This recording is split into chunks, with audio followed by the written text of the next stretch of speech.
One bright summer morning, the mice family received a letter. "My dear mice," their famous aunt Sea Rat wrote, "my ship's on its way back from Bolivia. I think I'll make a little detour to visit you, my beloved family. Meet me in the forest harbor early on Friday afternoon. Finish your breakfast, children. We're setting off for the forest harbor," Mrs. Morsel said. As soon as the mice left their home, "Oh my God, what was that?" Brave Mrs. Morsel attacked the intruder, to no avail. The ugly thing that only a moment ago looked like a regular caterpillar turned into a mad, screaming monster.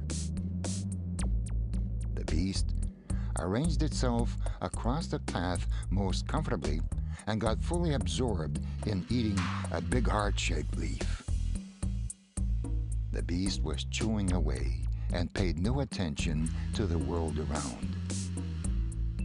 Martha sighed deeply. The mice would never give up and go back home.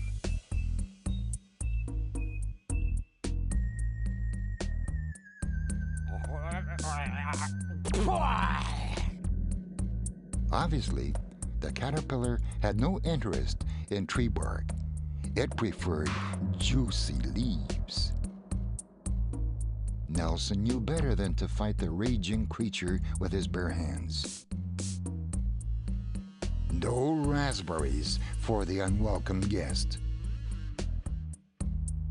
"It's a hazel tree leaf," Mrs. Morsel said. She knew all trees and most of the herbs in the forest. "Hey, it seems the mice found a way to outsmart the caterpillar after all. Bon appetit!" The way was clear, and the mice moved on. "What a beautiful place," Mrs. Morsel exclaimed. "Let's make a little stop."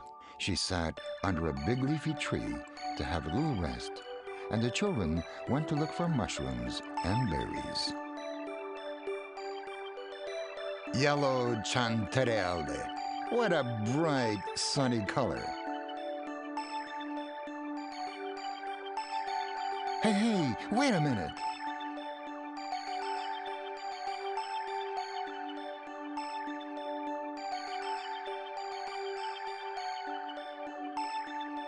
Rusella, the most common species of edible mushrooms.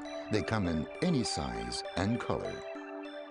Phi agaric, a beautiful but very poisonous mushroom. Let not its pretty looks deceive you.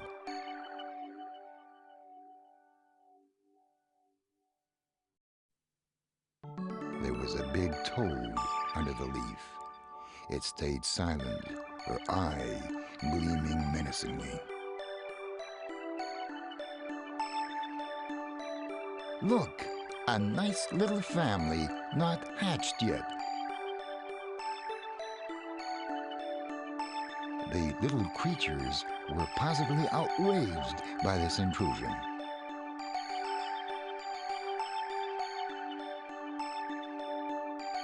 Porcini, the king of mushrooms, by far the best edible mushroom in our forest. Porcini, that's what I call a stroke of luck. "Children, it's time to move on," Mrs. Morsel said. Martha Nelson rushed to her.